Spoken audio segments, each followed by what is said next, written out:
Здравейте! Ето ни и в първото клипче от поредицата, която ще ни помогне да си припомним някои основни неща от курсът по обща микробиология. Навярно, през семестъра и много след това сте си задавали въпроси от рода как се правише точно тази посявка, защо използвахме нея, а не другата, какви бяха нейните предимства. Надявам се отговорът да намерите в тази поредица от клипчета, но не забравяйте, тя може да бъде само визуално допълнение към вашата памет, а иначе нещата са подробно и надлежно описани в ръководството, което ползваме на нашите упражнения. Днес ще си говорим за нещо съвсем основно и изначално, а именно работният плод. Как да подредиме нещата на него, така че да работиме пълноценно, да работиме ефективно, а и същевременно да споделяме правилата за безопасна работа. Забелязал съм, че много от нас, микробиолозите, в хода на годините адаптират и някакси пригаждат основните техники, така че да е паснат на самите тях.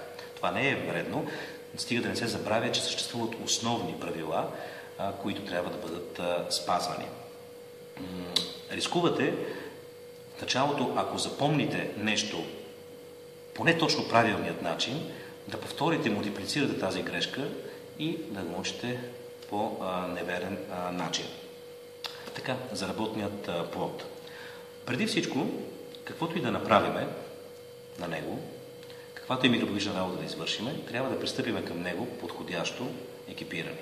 А именно, трябва да имаме престилка, задължителна е, знаете, най-малкото за вашата безопасност, а и да си спестите цветните петна при оцветяването, както спомняте, доста често се случваше. Също така, защо да не използваме маска, ръкавици, когато можем, също така очила.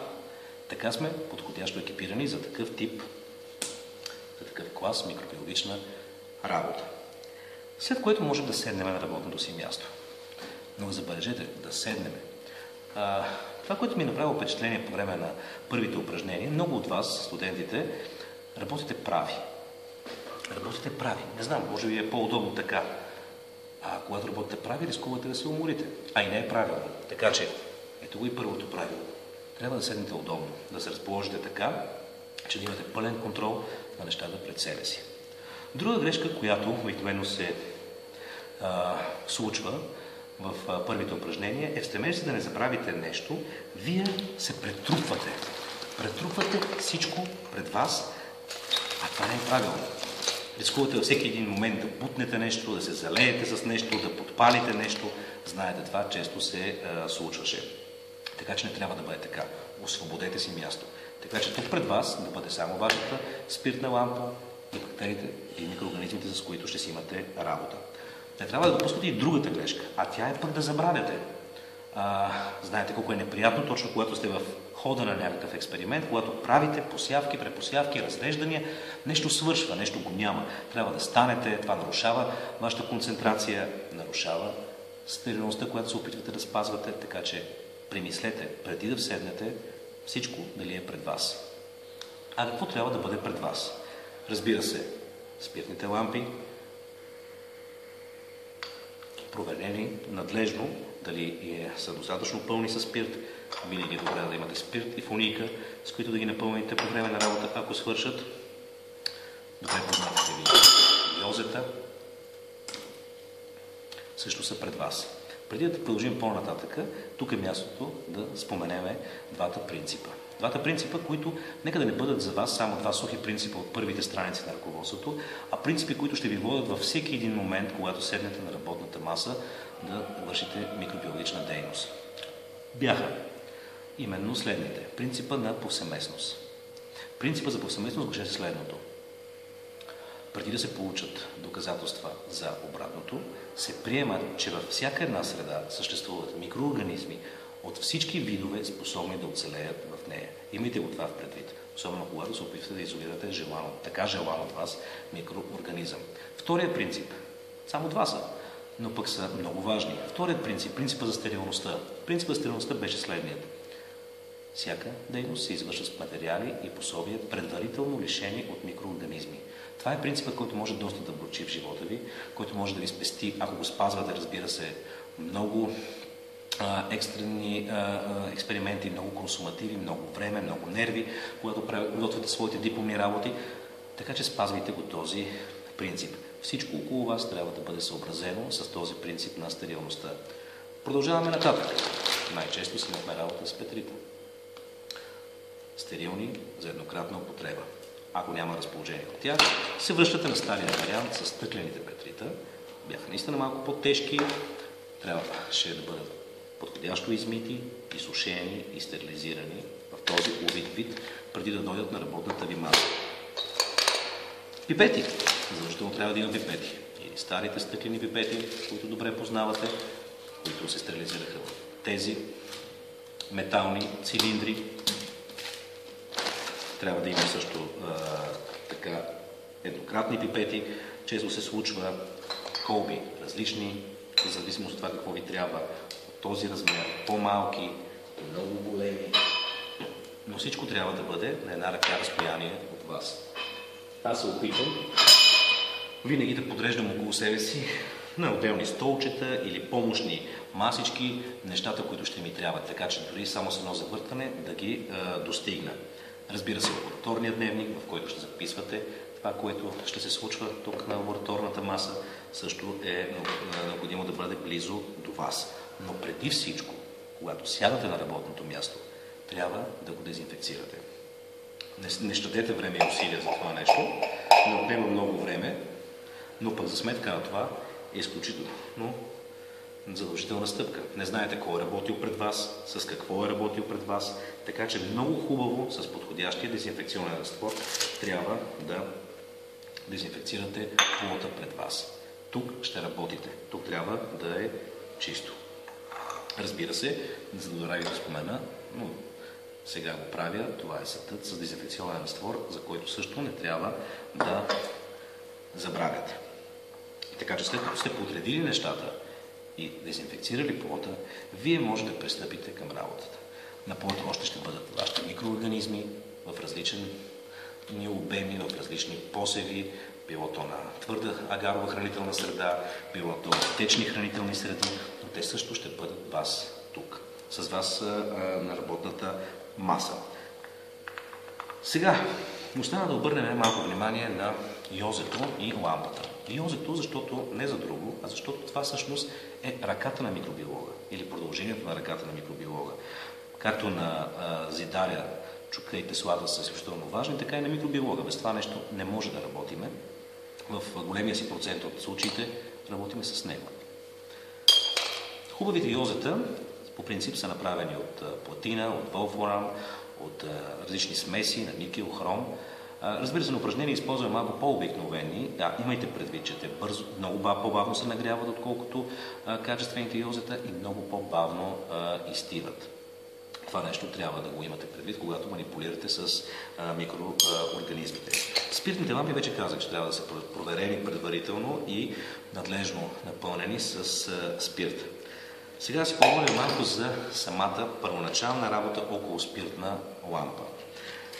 Свикнете да гледате на спиртната лампа и по-скоро на зоната около нея, като на цялата зона, в която работите. Всъщност това е вашата работна зона. Ако искате да бъдете още по-перфектни, може да работите на две спиртни лампи, като разположите това, което правите в пространството между двете спиртни лампи. Но в случай, че използвате една, имайте предвид следното. Най-добре е да си го представите по този начин. Свикнете да гледате на лампата като на покрита с една невидима за останалите очи сфера, която само вие виждате. Тя не трябва да бъде нито много голяма, нито много малка. Тя е точно с размерът, който гарантира стерилна работа, стерилна зона. Това зависи, разбира се, от пламъка, който сте си спретнали.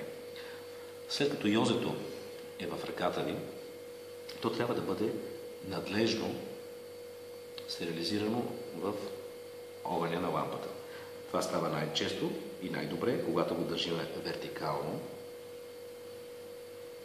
и изчакаме достатъчно добре да се нагрее, така че да добие познатия ви оранжев цвят. Имайте предвид, че не трябва да стерилизирате само върха на йозето, а целият ход на йозето, който ще навлезе в епруветките, в петритата, където има възможност да се получи контаминация. Така стерилизирано йозето, то вече е готово за употреба. Ако погледнете нещата от друг ъгъл, а именно когато работите с епруветки, задължително условие е те да бъдат отново отваряни и само единствено в стерилната зона. Ето в тази епруветка, примерно, е хранителна среда, агарова хранителна среда, върху която е посята чиста култура от Escherichia coli.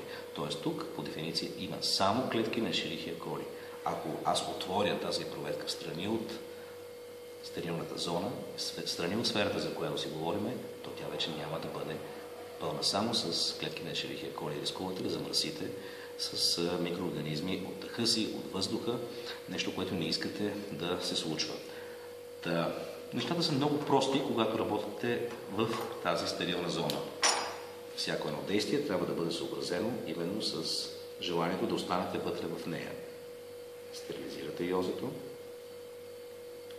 Следващия момент е отварянето на епруветката. На този момент ще ви се стори, че поначало е малко трудно, но всъщност не е. Хитър номер е да хванете тапата с тези два пръста и да я отворите, стабилно да я захванете. След което вкарвате йозето в самата епруветка. Забележете, гърлото на епруветката, тапата и йозето са в стерилната зона. След което аз трябва да охлада своето йозе, ако искам да взема бактерия или други микроорганизми. Това става, като да потъркам добре, достатъчно дълго време в стената на епруветката, така че то да бъде охладено. След това мога да взема микроорганизмите спокойно, а вече от този момент нататък върха на йозето трябва да е в стерилната зона, но не трябва да е в непосредствена близост до огъня, тъй като това са микроорганизми живи, които не искате да загубвате. Преди затваряне на епруветката, добре е хубаво да обгорите нейното гърло, да я затворите и след това да я оставите на работния статив. Правите каквото правите с тези микроорганизми, дали било то натривка за препарат, било то посявка, след което трябва отново йозето да влезе в пламъка и отново да бъде накалено добре, така че да сте сигурни, че го оставате безопасно в страни от вас. Много често на упражненията работиме с други пособия, освен йозе, а именно често пъти ще ви се случва да работите с бастунчето на Тригалски. То се преди работа се обгаря, след потапянето в спирт се обгаря на пламъка и се работи с него. По различни начини, за които ще говорим на други пъти. Много често правите тази грешка. Обгаряте йозето, обгаряте бастунчето, дезинфекцирате го, свършвате си работа с него, разнасяте примерно определен обем, след което трябва да го стерилизирате отново и него. Потапяте го и отново го запалвате. Но не изчаквате да изгори напълно и го поставяте в спирта. Това неприятно нещо става често пъти и е хубаво да имате под ръка капак на петри, с което да веднага, ако това се случи, да загасите горящия спирт в чашката. В чашката с спирт често пъти намират място и други пособия, които ще използваме при различни видове посявки. Препосявки, също така пинцети, има скалпели, но нещата, които използваме, също са потопени. Всички трябва да бъдат потопени в спирт и после надежно дезинфекцирани. Така, това беше съвсем стъпителното клипче. Очаквайте следващото, в което ще се научим да правим различни посявки и препосявки на микроорганизми.